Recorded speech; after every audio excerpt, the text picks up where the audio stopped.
आपका स्वागत है हमारे YouTube चैनल इलेक्ट्रिकल गुरु में। आज हम सर्किट थ्योरी का टॉपिक डिस्कस कर रहे हैं, initial and final value theorem. तो इनिशियल वैल्यू थ्योरम एक साइड में है, फाइनल वैल्यू एक साइड में है, यानी दोनों में कोई कंफ्यूजन नहीं रहेगा अगर आप इसे अच्छे से समझ लेते हो। तो चलो फर्स्ट चलते हैं initial value theorem. Initial value theorem है, इसमें क्या होता है, एफ टी यानी जो फंक्शन है या तो वी की फॉर्म में होगा या टी की फॉर्म में होगा। तो f equal to zero plus यानी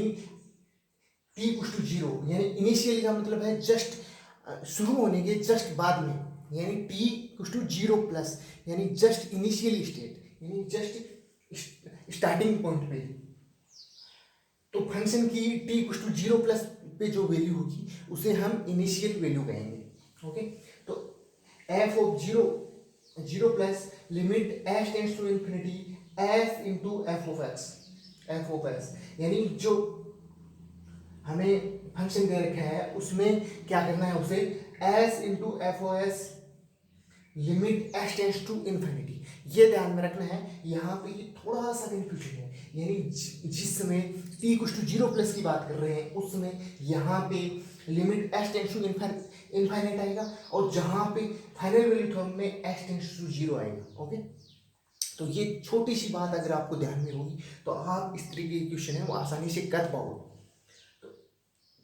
यह हो गया इनिशियल वैल्यू थ्योरम। अब इसी पे बस एक एग्जांपल है, उसको हम सॉल्व करते हैं, जिससे क्या है कि हमारे अंदर कोई कंफ्यूजन रहे ही ना, अच्छे से इनिशियल वैल्यू थ्योरम है वो हमें क्लियर हो जाए। उसके बाद में हम फाइनल वैल्यू थ्योरम है उसको भी क्लियर कर लेते हैं। उसके बाद में दोनों में क्या डिफरेंस है और इस तरीके का कोई डाउट नहीं रहेगा, क्योंकि इस तरीके के क्वेश्चन है वो हर एग्जाम में आते हैं, चाहे इंडियन इंजीनियरिंग सर्विसेज एग्जाम हो, स्टेट इंजीनियरिंग सर्विसेज एग्जाम हो, चाहे स्टेट जे की एग्जाम हो, चाहे स्टेट ए की एग्जाम हो, यहाँ तक कि कुछ डिप्लोमा बेस एग्जाम है उसमें भी इस तरीके की क्वेश्चन है वो इनिशियल वैल्यू थ्योरम और फाइनल वैल्यू थ्योरम पे पूछे जाते हैं। तो ये एग्जांपल है, f of s equal to s plus one divide बटे एस प्लस टू और एस प्लस थ्री, ये एक फंक्शन है। तो ये एफ ऑफ एस की वैल्यू दे रखी है, तो एफ ऑफ एस की वैल्यू इस फॉर्मूले के अंदर पुट करते हैं, f equal to zero plus यानी इनिशियल वैल्यू थ्योरम है जीरो प्लस जस्ट स्टार्ट होने के बाद में limit h tends to infinite s into f of s limit h tends to infinite s into s plus one divide बटे s plus two into s plus three. तो limit h tends to infinite, यहाँ पे हम इसमें क्या करते हैं, S को कॉमन लेते हैं, ऊपर और नीचे एस को कॉमन ले लेंगे। जैसे ही हम यहाँ से एस को कॉमन लेंगे तो ये हो जाएगा one plus one by S, जैसे यहाँ पे दे रखा है one plus one by S, यहाँ पे क्या हो जाएगा one plus two by S, यहाँ पे क्या हो जाएगा one plus three by S, और एस से एस कैंसिल हो जाएगा, एस से एस कैंसिल हो जाएगा। अब हम क्या है कि इसकी वैल्यू रखते हैं, limit s tends to infinite, one by infinite की वैल्यू कितनी होती है, जीरो होती है, यानी ये हो जाएगा, ये टर्म हो जाएगी, ये कितनी हो जाएगी वन प्लस जीरो, और ये ऊपर कितना हो जाएगा वन प्लस जीरो, नीचे भी क्या हो जाएगा वन प्लस जीरो, यानी टोटल वैल्यू कितनी आ जाएगी, वन आ जाएगी इसमें। ओके, क्योंकि देखो ये वन है वो इस वन के साथ में जब मल्टीप्लाई होगा तब वन आएगा, और बाकी तो जीरो आएगा, जीरो से वन को मल्टीप्लाई करने पे। तो यहाँ पे एक ऊपर वन बच जाएगा, नीचे वन बच जाएगा, तो one by one equal to one बच जाएगा। ओके, तो यहाँ पे इस फंक्शन की f zero plus one, zero plus initial value इसकी होगी वन होगी। ओके, अब चलते हैं फाइनल वैल्यू थ्योरम की तरफ। तो फाइनल वैल्यू थ्योरम में क्या होता है कि स्टेडी स्टेट वैल्यू होगी, यानी t t tends to infinite, मतलब लास्ट कंडीशन पे, यानी इनिशियल कंडीशन की बात नहीं कर रहा है इसमें, लास्ट कंडीशन की बात कर रहा है। यहाँ पे टी टेंड्स टू इनफाइनाइट पे इसकी वैल्यू, हमें फंक्शन की वैल्यू फाइंड आउट करनी है। तो f tends to infinite limit h tends to, इसका हमें जो फॉर्मूला याद रखना है वो ये याद रखना है, एफ टेंड्स टू इनफाइनाइट यानी इनफाइनाइट टाइम पे हम बात कर रहे हैं, तो limit h tends to zero h into f o s, ये दोनों फॉर्मूले में एक छोटा सा डिफरेंस है जो हमें ध्यान में रखना है। यहाँ पे क्या है, limit h tends to infinite है टी इक्वल टू जीरो पे, जीरो प्लस पे, यहाँ पे टी इक्वल टू इनफाइनाइट पे क्या है, टी इक्वल टू इनफाइनाइट पे limit h tends to zero s into f s, तो यहाँ पे यही सेम एग्जांपल यहाँ पे भी हम सॉल्व करते हैं, इसके लिए फाइनल वैल्यू थ्योरम की वैल्यू निकालते हैं। F of s equal to s plus one divide by s plus two into s plus three. Okay, तो यहाँ पे इस ये एफ ऑफ एस की वैल्यू इस फॉर्मूले के अंदर पुट करते हैं। F tends to infinite equal to limit s tends to zero s into f of s, limit s tends to zero s into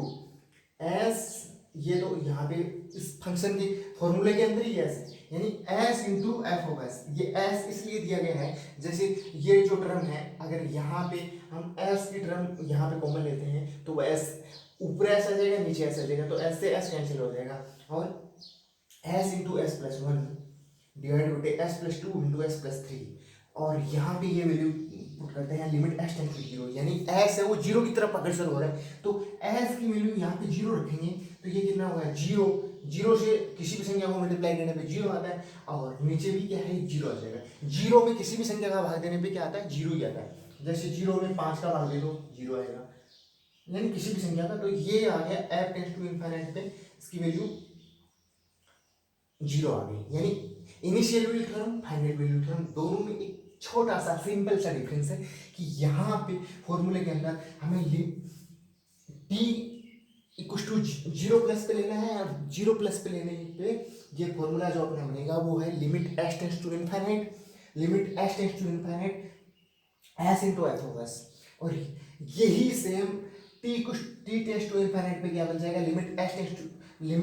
tends to zero s into f s, यानी limit s tends to zero, यानी s है वो zero की तरफ अग्रसर हो रहा है, मतलब उसकी वैल्यू जीरो की तरफ अग्रसर हो रहा है, मतलब जीरो को अचीव करेगा। यहाँ पे क्या है कि एस की वैल्यू है वो इनफाइनाइट, यानी अनंत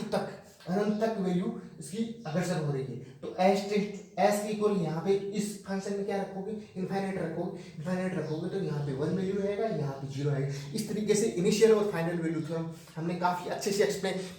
से समझ चुके हैं। इसी तरीके से सर्किट थ्योरी के जो राजस्थान जेईई है,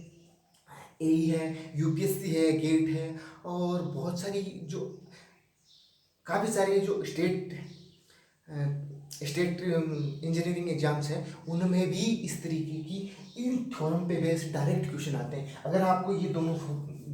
जो बेसिक फॉर्मूले हैं वो अगर आपको ध्यान में है और किस तरीके से आप सॉल्व करते हो तो इस तरीके के क्वेश्चनों में कुछ भी नहीं है। आप फ्रैक्शन ऑफ सेकंड्स में इस तरीके के क्वेश्चन है उनको आसानी से कर सकते हो, और मुझे उम्मीद है कि आपको ये वीडियो पसंद आया होगा। अगर वीडियो आपको अच्छा लगता है तो वीडियो को लाइक कीजिएगा, चैनल को शेयर कीजिएगा और चैनल को सब्सक्राइब कीजिएगा। Have a great day, good